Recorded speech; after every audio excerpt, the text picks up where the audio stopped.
This is Sam Spencer reporting live from Eliot, Maine, where I'm at the Seacoast Democrats engagement party for Congressman Barney Frank and Maine resident Jim Reddy. I'm pleased to be joined by the man of the hour, Congressman Barney Frank. Glad to be here. Thank you for joining me. As you know, Congressman, we had marriage equality on the ballot in 2012. It was defeated or repealed in 2009. Do you think public attitudes towards marriage have changed in the last 2 or 3 years substantially? And what advice would you give us to win the campaign? They've clearly changed. It was a 3%, 53-47 as I remember. So I'm optimistic. There's been an enormous change going on for a couple of reasons. First of all, there's a generational change. Younger people just understand how ridiculous it is to discriminate in that way.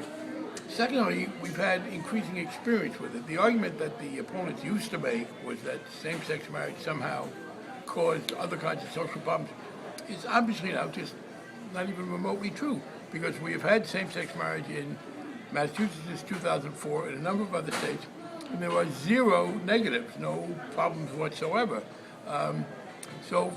And finally, I think 2009 people are still thinking, oh, this is somewhat new. People got used to it. And if we do our work, I believe we'll win this time in Maine. That's great. You obviously know your former Governor Mitt Romney. What do you make of the campaign he's running for president and the campaign of his other fellow Republican candidates?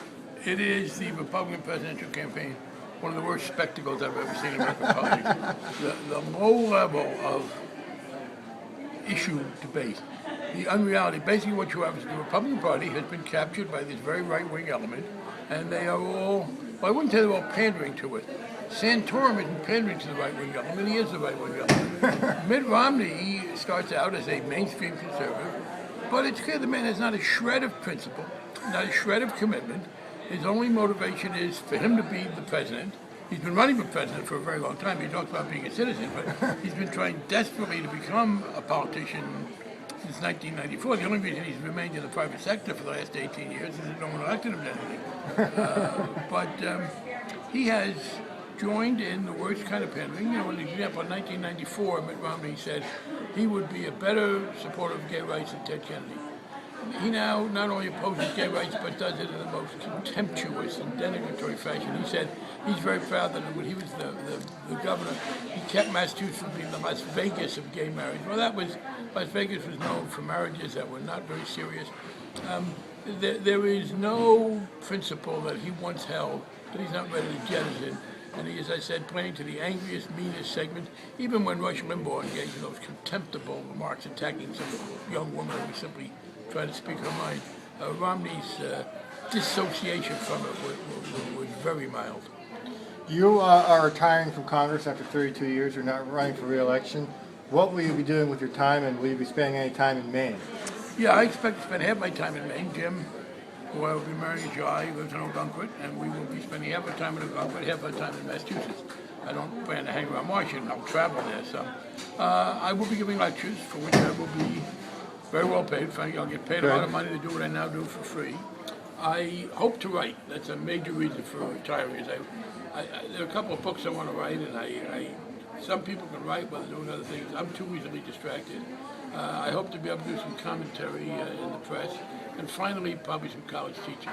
I won't have any official connection with governing or legislating. That's great. Someone told me in there in the party that you were related to one of the Three Stooges. Is that correct? Actually, yes, to the fourth Stooge. The fourth Stooge? Shemp. Really? Shemp Howard was one of the Three Stooges. You know, of the Stooges, three were brothers. Moe and Curly and then Shemp were brothers.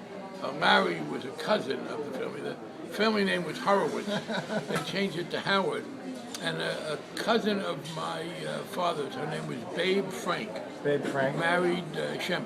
Really? I never met Shemp, but he was married to a cousin of my father. Well, that's quite a claim to fame that you have. Well, Congressman Barney Frank, congratulations on your engagement. Congratulations on your 32 years of service to the people of the United States and Massachusetts, and thanks for joining us. Thank you.